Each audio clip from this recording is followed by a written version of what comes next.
What is up, guys? Prodigy here, and we're taking a look at the final round of Prison of Elders level 34 boss round.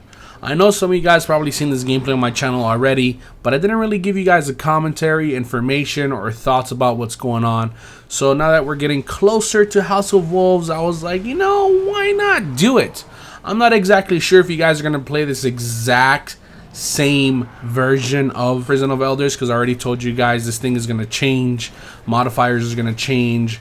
I think even the rooms are going to change. It's going to be all different. I'm not 100% sure, but everything is going to change, and I'm not exactly sure if you guys are going to get to play the exact same thing with the exact same setup.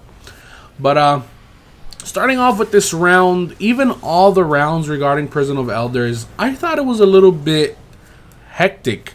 Like, it was all over the place. There's really no setup. If you notice, me and my teammates are away from each other. At this point, we're actually not even talking to each other. We were playing on PlayStation over there, and we had to pick between recording game sound or connecting our mics and talking to each other. So if we decided to connect our mics and talk to each other with the PlayStation, we couldn't record game sound. And if we wanted to record game sound, which is like what I wanted to do, we couldn't speak to each other. So we really weren't communicating with each other in this part. This is the final round of the level 34. This is the first time we got here. We did not beat it in our first go. We actually, I think, had one attempt or two attempts at this.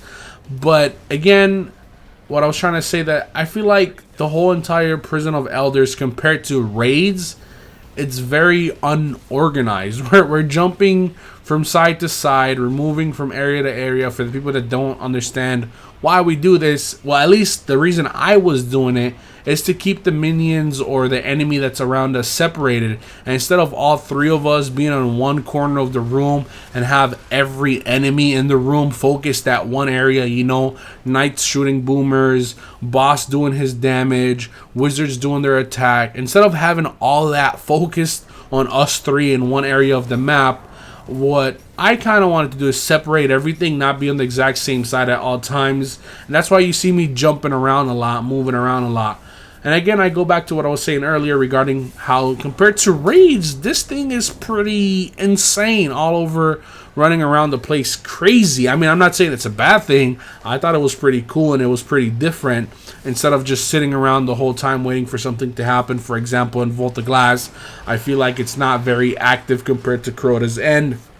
But even then, this is more active than Crota's End. A lot more, actually. You do a lot more moving around. It's a lot more fast-paced.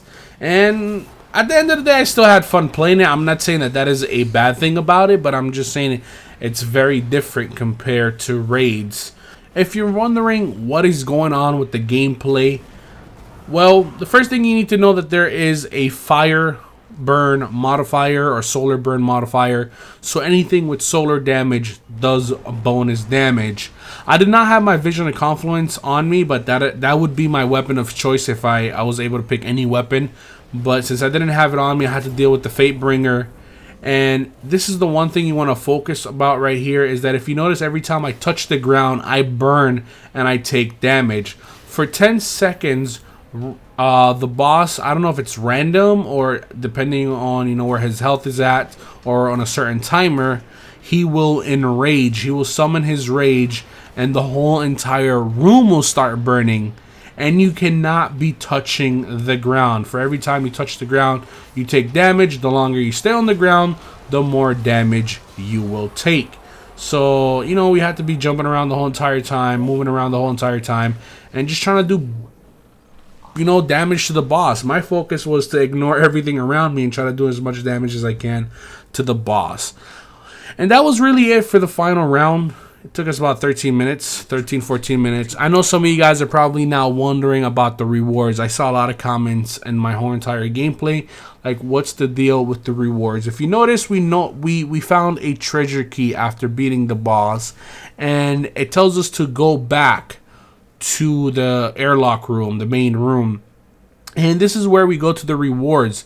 And I'm actually not allowed to show you how do we get our rewards. I'm allowed to show you my rewards, but I did not get anything special.